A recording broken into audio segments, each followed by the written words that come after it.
Hello again and welcome to the Franchise Everything podcast, where we talk about everything and anything in franchising. Today, once again, we're at the Hire A Hubby office in Kingsgrove in Sydney, New South Wales, and we're joined again by franchise partner Steve Bowe this time, and you're from Nowra, Steve, aren't you? That's right, Glenn, thank you. And Nowra is very special to me. As I told you, I was born in Nowra. Yep. I think I've been there once again in 50 years, I think. So I haven't been down your way, but I'll make sure I get down there at some point It's soon. worth coming to. It's a good area. It is a lovely place. I know it is. Jarvis Bay and all that area, beautiful area. So thanks so much for coming up here today. It was really appreciated you dropping in to tell us all about being a franchise owner in Hire A Hubby, because we really wanted to speak to you because you're another different style of franchise owner that Hire A Hubby has, and you're an enterprise franchise owner. Can you briefly explain what that means within the business? Yeah, enterprise is you've got people working for you plus a threshold of turnover. Yep. Okay. Annual turnover. So it's just different because we've had man in a van, we've had franchisee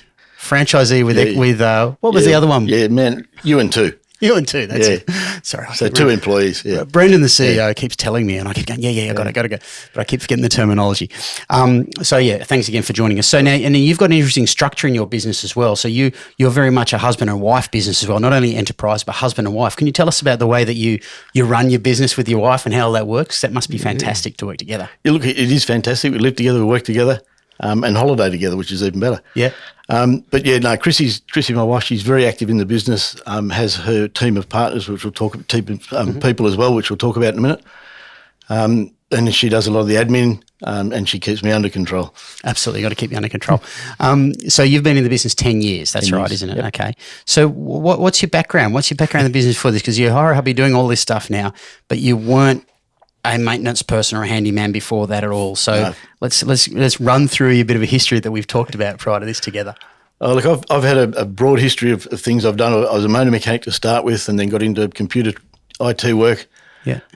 Mortgage So what sort of broking. computer IT work did you get into? When are we talking here? We're talking back in the 80s when MS-DOS 1 and 2 were just around. MS-DOS we'd have to and write everything. Actual floppy disks and floppy everything? disks, all that sort of stuff where you had to type everything. There's no Windows in those days. Yeah. So you had to make all your own menus and everything. Yeah. Which was a great time to get into it because that's my thing. I come from a country area. I come from Bathurst. Yeah. And just like fixing things. Yeah. So you were fixing things, but in an IT sense. In IT sense, there. yeah. So what was it about? You were an apprentice. You were a fully qualified mechanic. Fully qualified mechanic. So what was it about that you didn't want to do that anymore? Because that's a fair path to go down, and then decide you don't want to do it anymore. Yeah, that's what I do. I got into that because I enjoyed cars and engines and stuff on the farm. Yeah. But got sick of being dirty, greasy, and wet all the time. So I just looked around. Okay, what can I get that could get a job which is in air conditioning?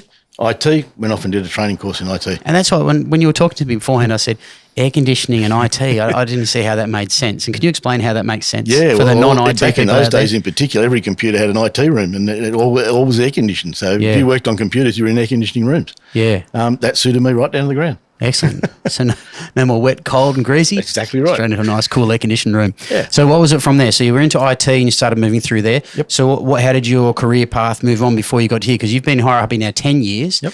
So when are we talking here? We're talking early 90s or something at this stage? Back in 1990, I got out of IT in late 80s, started mortgage broking, met my current wife, Chrissy, and we went travelling together, took off, went around Australia.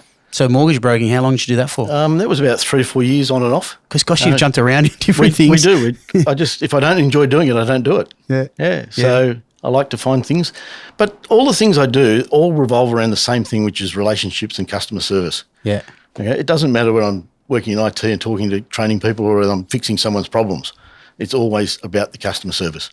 So absolutely. So I mean, there's solutions to problems, aren't they, that people are having? It's just a really broad way to look at it, I suppose, if you're just providing solutions. So so you had mortgage broking businesses. How long did you do those for? Yeah, what was about 3 that or like? 4 years. That was good fun. Yeah. Because back in those days we had very young children, and it gave me the freedom and time that I was looking for. Effectively I wasn't held to a job, so I could just do what I wanted to do. If I wanted time off to take the kids to somewhere, we could do that. Then we ended up moving down to Nowra, that's when we started getting into corporate work. Yeah. So what was the corporate work you into then? Yeah, that was started off with training. IT training, so I go around you stayed in IT? I stayed in IT. Started off travelling around Australia and New Zealand, all over Australia and New Zealand. I was away like 45 45 weeks of the year. What were you doing there? Training everybody internally within Tyco. And what's Tyco? Tyco's it's a valve flow control business. Yep. Quite big. It's American based, but we're Asia Pacific head office is in Nowra. Mm-hmm. So I ended up working there, travelling all the time, which I loved the travel, hated being away from the family. Yep. Young family. Then when retrenchment came from that, after some time, finished up there as a senior business analyst. When was that? Retrenched in 2012, late 2012, thereabouts, and then got into this business about 2013 in June. So how did all that? Let's sort of think. You skimmed straight over the top of that. Yeah. What to a Hire A Hubby podcast is a significant part. Yep. So you're retrenched from that Tyco business. What were you on the search for then? Obviously you were. What was your thought then? Were you unhappy about it, or were you expecting it, or what was going on? The Hire A Hubby side thing, I was not expecting, but Tyco, the retrenchment I knew was coming. Okay. And didn't want to leave Nowra, so took a redundancy. That's why. Okay, you wanted to stay in. Yep. I wanted to stay in Nowra. We loved it down there. We'd been there a while. You travelled enough. Yeah. So how did you find the business then? So what was your path towards looking for the next thing to do? We're obviously looking for something else for me to do. I didn't want to retire. I'd love to retire, but couldn't at the time. Wouldn't we all? Yeah. We're just looking around for anything that would just keep me going. But more importantly, not back in corporate or not back in being employed by somebody. I wanted to be my business owner again. Yep. Because I wanted that freedom of time with my kids. And that was important to both of us, Chrissy and I. So we looked around at various different things we were looking at, and a couple of different franchises and didn't like them. This one raised its sort of voice in a couple of ways. I think it was in advertising. I saw it in the paper or something like that. Now, you said to me beforehand that you were definitely thinking not a franchise. Absolutely. So that was something before we chatted, I think I'd really like to unpack that a little bit. What was it about franchising that concerned you or that made you brush it away early on? Yeah, I always wrongly just didn't know what franchising was, basically. Now I look back on it. But basically just thought, no, I don't want to be I want to be my own boss. I want to be able to do my own thing. I don't want to be told what to do. Yep. Franchising to me was going to tell me what to do, control what I did. Some of the franchises we looked at, you can only do certain things in certain areas and stuff like that. Whereas the Hire A Hubby business, we'll probably get to that in a sec, but after I saw it, realised that you can actually do pretty much anything you're capable of doing, which was definitely a plus for me when I saw it. Okay. And excellent. So that sort of unpacks that, what you were thinking there. So it was just more of an education thing, wasn't it? Really understanding it more. Yep. I think there's probably a lot more education about franchising and what it is now, would you say, compared to 10 years ago, 12 years ago? Definitely more out there. Yeah. There's also, from my point of view, I've learned a lot just by being a franchisee and meeting other franchisees from different franchises. Yeah. Okay. We've got friends who gyms, mummings and stuff like that, right? It's interesting. I still prefer ours. Yeah. It's a good free. I have the freedom of choice to do what I want to do when I want to do it. Yeah. Okay, so how did you find it? So what was that process? So you started to skip ahead to that and then came back there. So what was the process of finding it? You saw it in an ad somewhere, it kept popping up? Yep, saw it in an ad, and thank you for bringing me back, by the way. That's all right, that's all right. That's what I'm here for. Yeah. Saw it in an ad, brushed it off, and then a few months later we saw it again. I'm guessing head office were doing advertising down our way looking for franchisees. And so Chrissy and I we were looking at everything. We said, well, let's go along to this information night that they're talking about in Sydney, purely to rule it out. Okay, we've seen it. We now know what it is. Positive. I was absolutely positive I was going up there to rule it out. Yeah. Unfortunately, that didn't work and we ended up with it. Yeah. No, it was actually fortunate. It was a very, very good decision we made.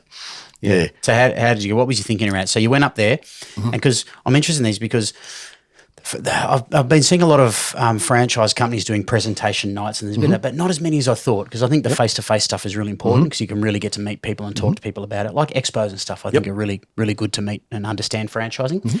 So what were your impressions of that night when you were first exposed to the franchise? Yeah, it was very low-key. It wasn't high pressure, which I was very happy about. They had 3 franchisees up there talking about their story in the business, and also quite open to any questions. There was one guy there that I just connected with at the time. And there was the franchise owner talking, or one of them? Yes, one of the franchise owners, franchisees I connected with, and thought that's what I wanted to do. That lifestyle is what I want. I don't mind working hard, I don't mind working, but I do want my freedom of time. and he had that freedom of time. And then once I knew that one person could do that, then I knew it worked, and therefore I could make it work. It was interesting. I remember when you were telling me a little bit of that before, because I don't like you to tell me too much, so we can just have a general, a fresh chat. You talked about how that one person really resonated with you, but the other two franchise owners, you weren't really that interested in it. It just obviously didn't click. And I think that's really significant because a lot of people are looking for that person that is more like them. Would that be a correct read on it? Absolutely correct. And that's, looking back on it now, it was quite obvious that that's what got me interested into the business, because yes, this business, you can be whoever you want to be in it. You know, those guys were really happy doing what they were doing. That just wasn't what I wanted. This guy, he's doing what I want. He's happy doing it. That's what I want. And that's what I like about this business, the Hire A Hubby franchise, is I can be whoever I want to be in this business. So what was it like getting it? So you obviously purchased the business. From that, you went through the process, the normal franchise purchase process, which has got some legalities and cooling off periods and all that sort of stuff to it. What was the next step into training like? So what were you feeling like in the training? Because you're not a handyman at all. I wasn't a handyman. I'd done a few bits and pieces. There's no question. I would just finish the deck at home and stuff like that. You're a mechanic. I was good with my hands. Definitely good with my hands. We came along to the training. That was great. Learned a few things there. Learned a bit about the software and stuff like that. And being an IT person, I said to Chrissy, I'm absolutely not going to change anything. Whatever they teach me, that's what we're going to do. I'm not going to do it. You're not going to break the code and start going into it? No. Yeah, so that was good. But you couldn't help yourself. You had to actually. No, I didn't. I've been, to this day, I haven't. I've been very good. But yeah, look, the training got me going. But what probably helped the most was the first day on the job, basically. The field manager comes around with you, knocking on doors. And in those days, we had a period of time where you didn't have to pay franchise fees when you first started up. So I immediately took that money that I was going to be paying and I said, I'll put that into advertising. So then we put that to a radio station. We walked around the real estate agents. Before I'd been around all the real estate agents, we already had work coming in. A couple of months later, I had to take the advertising down because we got too much work. Too much stuff. Great. And haven't advertised since. Never touched it since. Wow. Yeah. So what's leading on to that just referral? Quickly, is it referral? Yeah, referral. But leading on to that quickly, our business is split up into sort of four streams. So Chrissy's side, she does gardening, maintenance, cleaning, and gutter cleaning and things like that outside. The reason we do it is, I talked about it earlier, we're solution-based people, both of us. You got a problem, we'll fix it. So we deal a lot with healthcare, aged care providers in Nowra. We also deal with stratas and schools, and all those people are designed to future-proof us. I think other franchisees have talked about it in other podcasts. Is future-proofing so that when the economy changes in one area, it doesn't really kill your business. So we looked at how we can make our business fairly future-proof and still have plenty of referrals coming in from all the different areas. So we do a lot of flat packs, for example, for fantastic furniture down there. Also building the flat packs, right? I know. We don't make a lot of money. Thought you would have been doing that sort of stuff. Well, to be honest, we do everything. Okay? Everything from the front gate to the back gate, change a light bulb or rebuild house. Whatever you want. Solution provider. Okay? You got a problem, we'll fix it. You got a flat pack there. We don't make a lot of money on that flat pack. But I would think 90% of those flat packs lead to other work. I bet they would. Once you're in the door and they know who you are. I've got that broken or that creaking hinge or that toilet door that's not closing properly. Or I notice something that they don't. Have you bothered fixing? Just little things. We don't pressure them to do it. We just say, look, you notice that over there? And just go from there. So it's our business has generated itself. So that's why you split it up. So on a day-to-day basis, what sort of stuff are you doing? So what's your role? So you split off and you go do your things. What are you up to? When I'm doing my stuff, I look after my guys. We're doing handyman work, which is the small little jobs, things like that. Might be changing a light globe. But we also do our kitchen, bathrooms and laundries. We do full renovations there. We've got that license, of course, and the carpentry license. So we've got the projects and the sort of the bigger projects in the schools, and I'll look after the guys doing all that. I'm off the tools now. I've got to the stage where I'm not physically enjoying it at all, being on the tools. I just can't do it. So the guys, I look after them. Generally will always do the quoting myself, but not always. But I wanted to. My forte is talking to people face to face, build a relationship very quickly. Our whole business is built about relationships, and that could be whether it's the suppliers, my subbies, or the customers. Okay, all my subbies, if they send me an invoice, I pay it straight away. I carry the risk of a customer not paying. So you're looking after your people. Absolutely, and they don't mind working for us. Yeah, absolutely. I bet they do. I bet they have delays from other people. Yep. I learned that one quite early when my Tyler sent me an invoice, and I just happened to be right on the computer there, so I just paid it. And his wife rang me and said, "I don't believe it." Yeah, stunned. Yeah, we're chasing all these other people for money. Yeah, and you pay it, almost instantly. I thought, okay, well, I'll have no trouble getting him back to do tiling again. So then I did it for everyone from then on. Yeah, great idea. Great idea. And I mean, it's just caring for people too, isn't it? 100%. So growing the business, I understand you've also acquired another business. Yep. Can you talk through that? Because I know we had touched on it a little bit, but I'd like to leave it for an explanation in what the rationale was about that. All right. That was a great one. And once again, relationships. We have a builder carpenter down the road from us. We knew of each other. We didn't know us that well, but we knew of each other and certainly talked to each other here and there, but not socially, right? And he approached me one day and said, "Oh, you want to buy a few tools?" And I said, just the always. tools. Just a few, just a few tools, not all the tools, just a few tools." And I said, yeah, I'm interested, I'll have a chat. And I just got, as I do, you just start talking, okay, why are you selling a few tools? What's going on, blah, blah, blah, blah. And he started telling me, look, he's got to move, his health's not great, he's moving up to Queensland. And I said, he's got to go through, and he's worried about selling all the business and all the bits and pieces. So I said, well, just give me a price for the whole lot, And I was hoping he'd say some outrageous number, but he didn't. So then I had to buy it. And outrageous number, so you'd go, I'm not doing that. So we ended up with that business. I mean, it literally, there's probably more to it than that, but you know what I mean. What was the reason for what was so attractive about it even at that price? Okay, well, the price that came for, because I'm interested, came with jobs that were already purchased, ordered in the schools. So we picked up a school contracts as well, not contracts, school work as well, which the profit of those jobs was more than we paid for the business. Okay. So it was a no-brainer. Yeah, no-brainer. You could not do it. And it came with a number of vehicles and a lot of tools and a lot of stuff. Then all of a sudden you pick up clients within those schools as well. Yep. Yeah. Yep. And how's that progressed from there? So are you doing much with that business we as well? We still do school work. Yep. It's always going to be the extra work that we do there, not the routine maintenance. Okay. Is that your main thing, routine maintenance? Is it? Yep. No, they do the routine maintenance because they have contracts with companies that do routine maintenance for them. Yep. The work we do is over and above that. So, and it might be something small. It's something that the GAs, general administrator people, they're the maintenance people at schools, they would normally do themselves, but they can't do them, or something that's big enough that we can sneak it through. Not sneak it through, that's the wrong word. Get it away. It's not covered in their contracts. Okay. Yeah. All right. So it's an addition to. Yeah.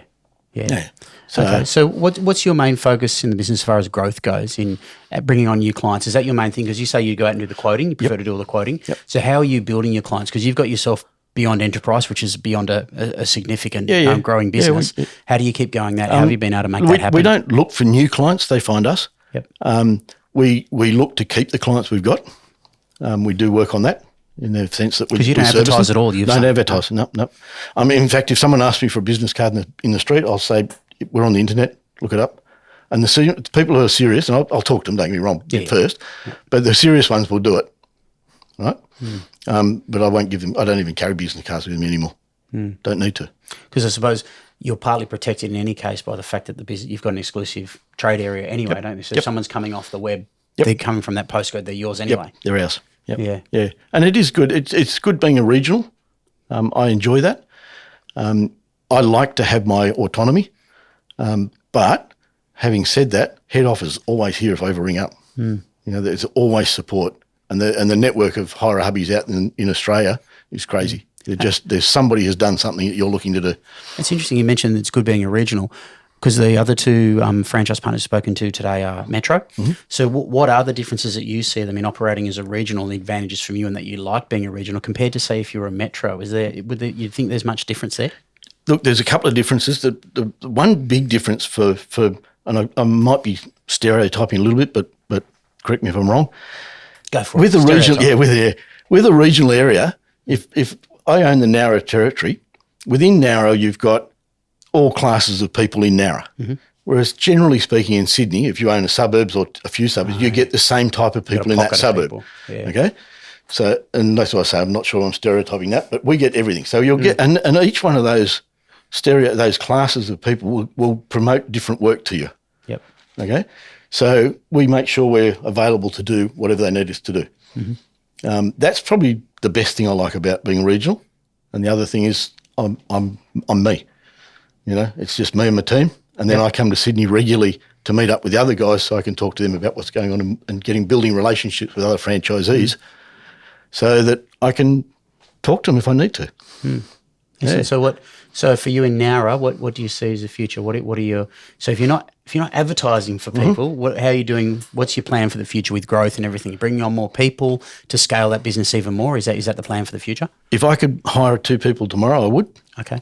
Finding the people at the moment who, because we do a very broad spectrum of jobs, I need someone who can think for themselves. Okay, you need to be, the best person you have in this business is someone like a farmer who's used to fixing everything all the time. Because finding problems, finding solutions. Out there, aren't they? Exactly right. They have to fix it. Yeah. Okay. But you also need to have I can teach them the skills. I'm very hard to teach them attitude though. Yeah. Yeah. Well, that is the same with everything. Isn't it? And that's exactly right. It's the same wherever we talk. Every business in Nowra, they're all the same. Yeah. Yeah. If we get the people, we get more work. Excellent. Oh, nice way to wrap it up, talking about Nowra. Love it, Steve. Thanks so much for joining us today. All right, thank you. Excellent. And that's it again for the Franchise Everything podcast. Once again, like, subscribe, comment, put your questions in there. Happy to answer them. And we'll catch you again the next one soon.